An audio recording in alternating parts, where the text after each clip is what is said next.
Hey, what's up, guys? It is Jordan from Normac Newell Trading. I'm one of the educators in the room here. Just wanted to go over some of the scans. A lot of you guys have been asking us a lot of questions about how to use them, how to change them around, and hopefully we can answer some questions for you. This is the all-in-one scanner that you're looking at here. Okay, we have 4 different scanners. Let me just move the gap scanner out of the way for you. We have the low float momentum, our low float parabolic volume spike, low float washout long. We also have a medium float setting in there as well, and then the low float dip by. This also comes with a medium float dip by scan as well. These are all available to be purchased on the website separately, but what you're looking at here is the all-in-one, and so there's a couple of extra features that come with the all-in-one, and that is our gap scanner for pre-market. So we have gap up and gap down.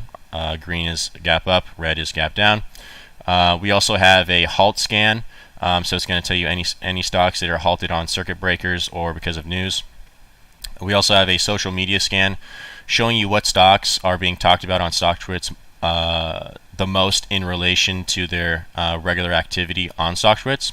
And then the last one we have is the relative volume scanner, and this is based off of the float, so it is a float rotation scanner, telling you what stocks are in play and what stocks are, have the most volume in comparison to their float today. So how to upload the settings. Okay, so what's going to happen is if you buy any one of our scanner settings, you're going to receive a link, and it's going to be expired within 24 hours. So what you want to do is you want to press File, Load from Cloud.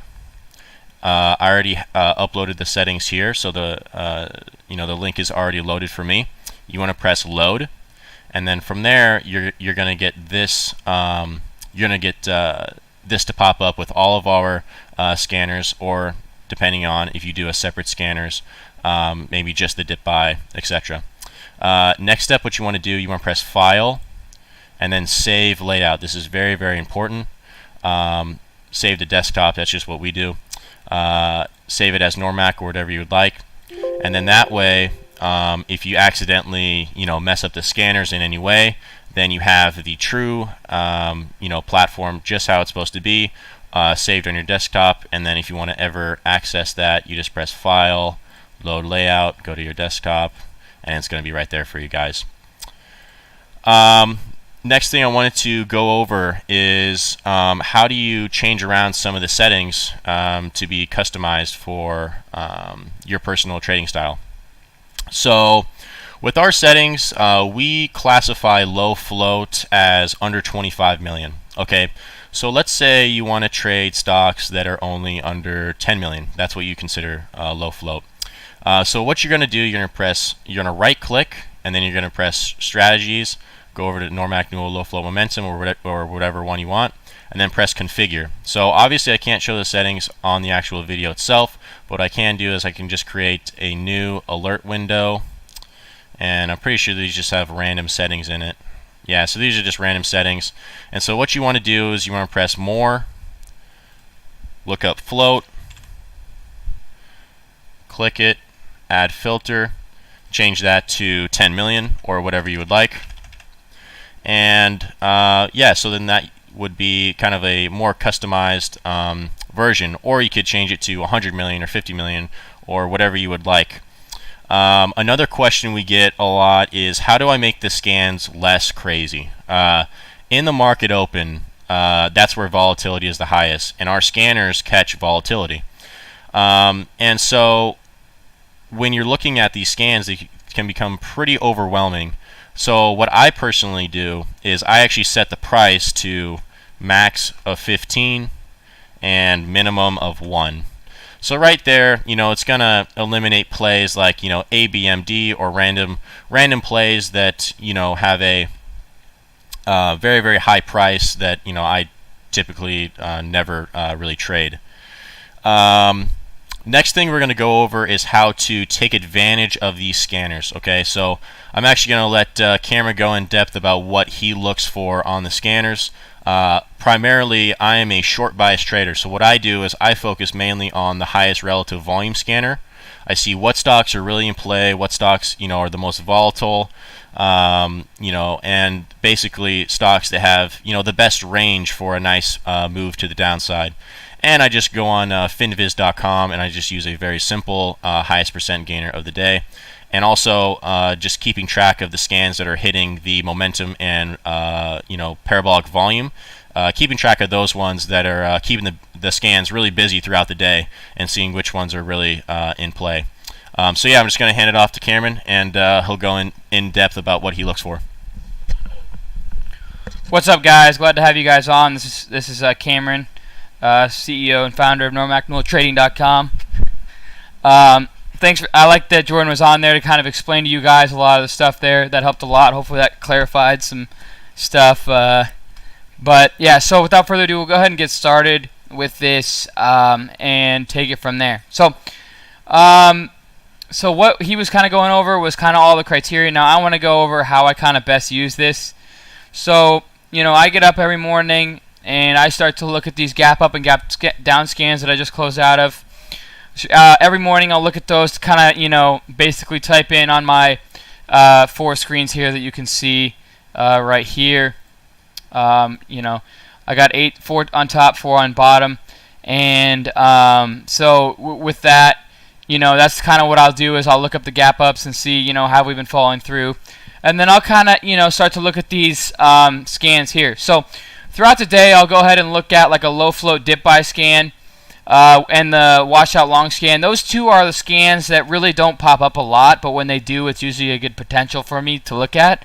What I noticed for the Normack Newell low float dip buy scan is it catches the knife falls. So if a stock kind of falls out of nowhere for no reason, that I don't know, it could be the MMs that are just not in control and they just let it flash flood really quick, then it drops like 20 cents, or like NVRO, for example. This was all over our scans, and it recovered all the way back up. You can see here on the 5-minute. I'll go ahead and go back to that quickly. But you can see here on this one right here, guys, that this was all over our dip buy scan, because you could see, it went from $62 all the way down to $35 in about 30 minutes, and this was all over our dip buy scan. Now what happened is this flash flooded straight down on no reason, no news, no nothing. And then what do we do? After hours, we just climb back up, and now we're back to where we started the next morning. Literally, if you bought the bottom, held it overnight, we're back up to above where we actually were consolidating, which I'll go back on the 30-minute here. So you can see here we were consolidating, and we just had that flash flood. And you can see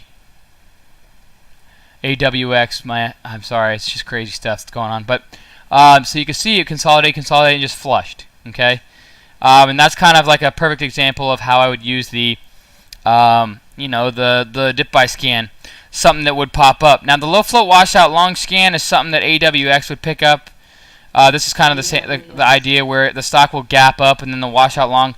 It kind of takes, for me, I find that the stocks that gap up and then they wash out are the ones that end up on the washout long scan. So AWX, for example, right here went from 550. I believe our washout long scan caught it like 560 or so, and then we went all the way above 8 in about an hour or so, and maybe not even an hour, just about an hour or so.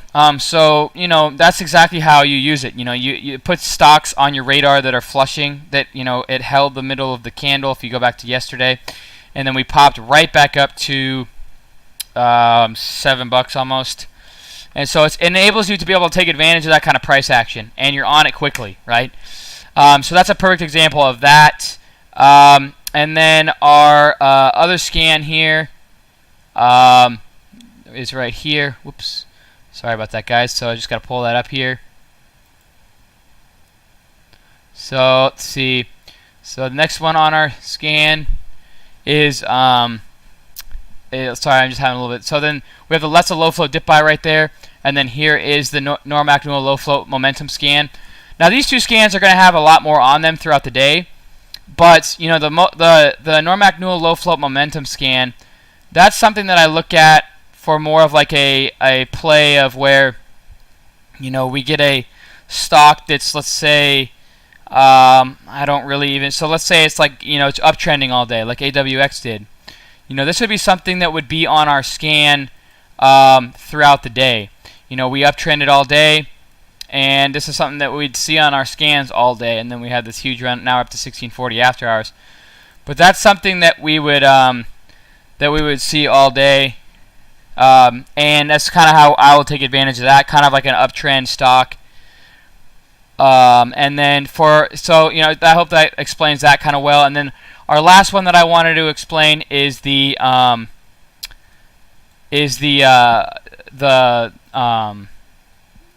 what is it? The Normac parabolic scan. This one is one where I use for like news, and this is my personal favorite. So if like a stock has news, right? Usually this one will pick it up like immediately, like boom, it's there, and I usually will be able to take advantage of the news being out. You'll see it pop up. This one catches, not all the time, but it'll catch news very, very quickly, and it'll usually pop up right away. I'll go to the ticker and boom, I'm there. See if it has news, go through it quickly. So it enables you to be there quickly. So that's how to best take advantage of these scans. Hopefully that helped you guys understand a little bit how I use them. If anything pops up on these scans, I will type them in the Thinkorswim here. So let's say if TNXP pops up, I'm there, TNXP. I'll look at the 1 minute, then I'll go back to the 30 minute, kind of take a look to see how the chart is, and then I'll go back to 180 days, see how where the resistances are, where the volume has been, and then this is where I start to see if it's a former runner. So I go back to 3-year chart. We have gone from 4 to 9. We have some big spikes, so it is somewhat of a former runner, not the best of. But the more of a former runner that it was, the more likely I'm looking at it long, because they can rip rip quick. So these scans they're very powerful, and like I say, there's a reason why I use these scans. I really, there's no point for me to settle for anything but the best. And these are the same exact scans that I use on a day-to-day basis. So hopefully you guys are able to understand a little bit more how I take advantage of these scans. And the last thing I wanted to say is there's a reason why Trade Ideas is used by some of the best, in my opinion, the best traders in the world in the area that what we're doing. And there's no way I could use any other scan. People ask me all the time, would you recommend TC3000 or Thinkorswim or anything like that? Honestly, I've tried a lot of them, and I haven't found anything besides Trade Ideas that is even close to the criteria and the capabilities this scanner really has, including AI and Holly to be able to integrate, where she just spits out the scans, and I don't even have to look at the scans at all if I don't want to. I can just type it in quickly, and it saves me time that way. That's why I like a Premium so much, because it has Holly. So hopefully this helps you guys understand how to use that, and I'll go ahead and end it there. So hopefully that explained it. You guys have a great day. Cheers, team, and I'll see you guys on Monday.